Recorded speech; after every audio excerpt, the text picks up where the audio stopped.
Hello student, आज आपण इयत्ता तिसरी विषय मराठीचा पाठ आमची सहलचे वाचन करणार आहोत आणि त्यावरील प्रश्न उत्तरेही पाहणार आहोत. चला तर मग. आमची सहल मधुवन बागेत गेली होती. बाग सुंदर आणि मोठी होती. बागेत विविध फुलाफळांची झाडे होती. झाडांवर पक्षी होते. सगळीकडे सुंदर हिरवळ होती. बागेत पाण्याचा हौद होता. हौदात कारंजे होते. घसरगुंडी, झोपाळा, सीसॉ होते. सगळे खूप खेळले. खूप मजा आली. बागेत सुंदर सुंदर फुले फुलली होती. फुलांभोवती रंगीबेरंगी फुलपाखरे फिरत होती. मला एक फूल खूप आवडले. ते फूल तोडावेसे वाटले.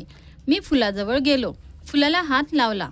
पण लगेच मला आठवले, बागेत शिरताना बाईंनी सूचना दिली होती. बागेत सगळीकडे फिरा. गमती जमती पहा. सुंदर पाने फुले पहा. मजा करा. खूप खेळा. पण कशाला हात लावू नका. पाने फुले तोडू नका. ती बागेची शोभा आहे. मी लगेच हात मागे घेतला. फुलांकडे पाहिले. झाडांवर फुले डोलत होती. सगळी मुले आनंदाने नाचत होती. आता आपण पाठावरील प्रश्न उत्तरे पाहणार आहोत. प्रश्न पहिला, सांगा, सहल कोठे गेली होती? उत्तर आहे, सहल मधुबन बागेत गेली होती.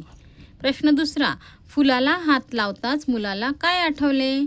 तर उत्तर आहे, फुलाला हात लावताच बाईंनी दिलेली सूचना आठवली. बाईंनी कोणती सूचना दिली होती?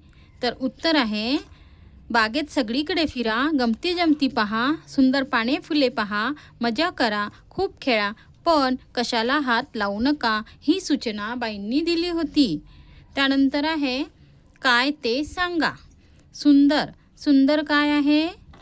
बाग. आणि सुंदर सुंदर, सुंदर सुंदर काय आहे? बघा, सुंदर सुंदर, सुंदर सुंदर फुले आहेत. त्यानंतर रंगीबेरंगी, रंगीबेरंगी फुलपाखरे.